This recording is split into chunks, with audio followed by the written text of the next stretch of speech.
जय श्री राधे। वैशाख महात्म 26वां अध्याय। आज के अध्याय में हम सुनते हैं 25वें अध्याय से आगे की कथा। श्रुतिदेव जी कहने लगे कि शंख ऋषि और व्याध उसको इस प्रकार देखकर बड़े विस्मय से पूछने लगे कि तुम कौन हो और किस पाप से इस योनि को प्राप्त हुए, और अब किस शुभ कर्म से तुम्हारी बुद्धि शुद्ध हुई और अकस्मात ही तुम्हारी मुक्ति हो गई। शंख के इस प्रकार पूछने पर पृथ्वी पर दंडवत गिरकर सिर झुका और हाथ जोड़ कहने लगा कि मैं कुसिद मुनि का पुत्र रोचन नाम वाला प्रयागराज का ब्राह्मण था। आसन, शयन, निद्रा, लोकचर्या, ब्याज लेना यही मेरा काम था। मेरी किसी के प्रति श्रद्धा नहीं थी। इसी तरह एक समय भगवान के प्रिय वैशाख मास में जयंत नाम का एक ब्राह्मण वहां आया और उस क्षेत्र में रहने वाले बहुत से हजारों स्त्री पुरुष उससे वैशाख मास की कथा सुनने लगे। सब लोग प्रातःकाल स्नान कर मन लगाकर उसकी कथा सुनते थे। मैं केवल कौतुक देखने के लिए उस सभा में जाया करता था। मैं सिर पर पगड़ी बांध पान चबाकर बड़े दंभ से वहां जाकर लोगों से इधर उधर की बातें करता और उनका मन कथा से हटाता था। उसी दोष के कारण मेरी बुद्धि नष्ट हो गई। अब मैं 84 लाख योनि भोगकर इस रूप में इस वृक्ष के कोटर में बैठा हूँ। देव योग से आपके मुख से निकली हुई कथा को सुनकर मेरे सब पाप नष्ट हो गए और दिव्य देह धारण कर आपकी शरण में आया हूँ। मैं नहीं जानता कि आप मेरे कौन से जन्म के बंधु हैं। मैंने तो कभी किसी का कोई उपकार नहीं किया।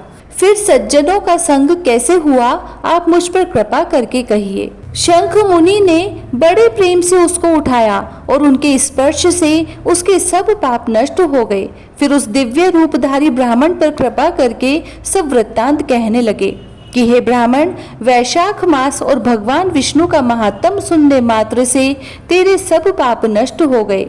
तू क्रम से अतिवाहिक लोगों को जाकर फिर दर्शान देश में ब्राह्मण के घर जन्म लेगा और वेद शर्मा नाम से प्रसिद्ध होकर सब विद्याओं में निपुण होगा। प्रत्येक जन्म में तुझे जाति स्मृति रहेगी और तुम संपूर्ण इच्छाओं को त्याग कर वैशाखोक्त विष्णु के प्रिय धर्म को करोगे।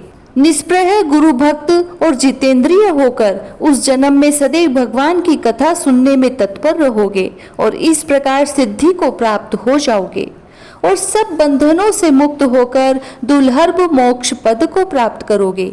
डरो मत, मेरी कृपा से तुम्हारा कल्याण होगा। जो किसी प्रकार श्रद्धाहीन होकर भी भगवान के नाम का स्मरण करता है वह भी निर्मल होकर मुक्त हो जाता है। तो जो श्रद्धा पूर्वक जितेंद्रिय होकर सुनता है तो फिर उनका तो कहना ही क्या।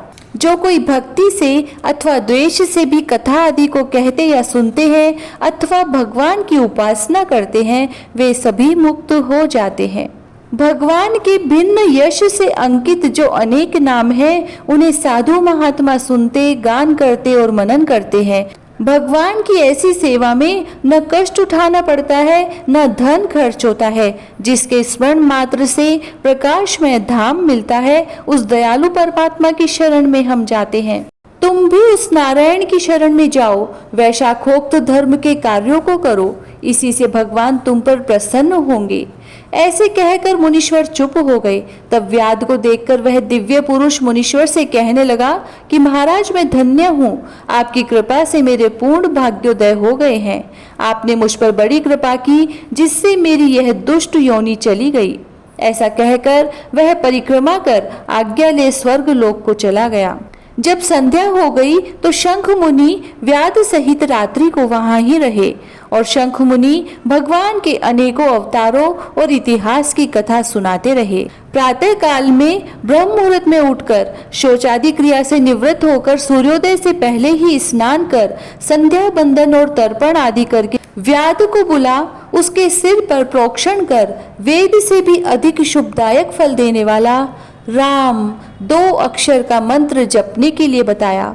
शंख कहने लगे कि हे व्याध, विष्णु का नाम अनेक पापों को दूर करने वाला है। इससे हे व्याध, तुम निरंतर राम नाम का जाप करो।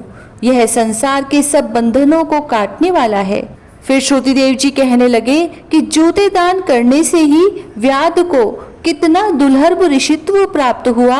जो कोई इस पाप नाशक कथा को सुनेगा उसका संसार में फिर से जन्म नहीं होगा। 26वां अध्याय समाप्त। जय श्री राधे।